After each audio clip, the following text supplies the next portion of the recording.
Let's talk dark circles. I have super bad dark circles, and after many years I have finally discovered the right way to conceal dark circles and avoid the cakiness, grayish dull tones, and prevent the under eyes looking super unnatural. So keep on watching if you want to know how to apply concealer in a natural, non-cakey, effortless way. So I'm first going to show you guys how I used to apply my concealer, especially when I'm in a rush. So I'll draw on huge triangles and then I'll grab a beauty blender.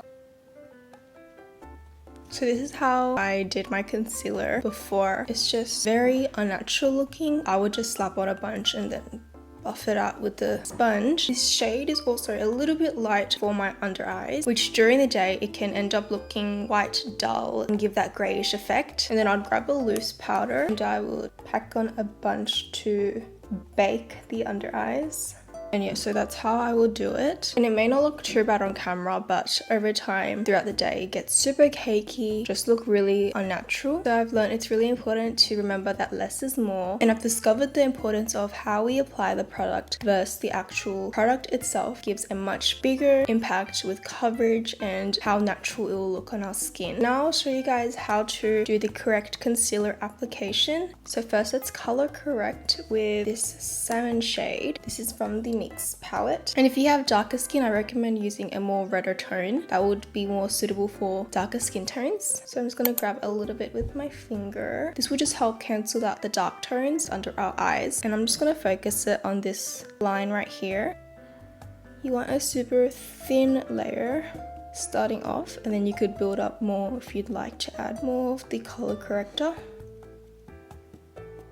To get that specific dark area, you really just want to kind of pack the product in the same motion and just keep packing, and make sure you don't drag because that will just lessen the coverage. With the leftover residue, I'll just lightly pack the lower lashes, and I never apply straight product under there because that will make it really unnatural, just like here. And then after that, I do really like the Born This Way, but I'm going to be using the Cover Perfection Tip Concealer, and this is a really great concealer because for my skin tone it has a bit of like a yellowy tone, so it suits my skin really nicely, and the shade is very seamless and natural on my skin. I'm just going to do the tiniest dot in this section here.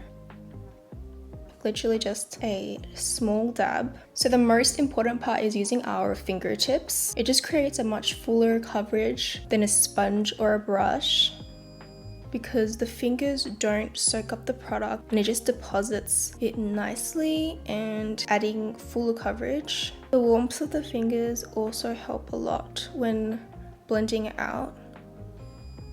And then I'll lightly just diffuse it out on my cheek.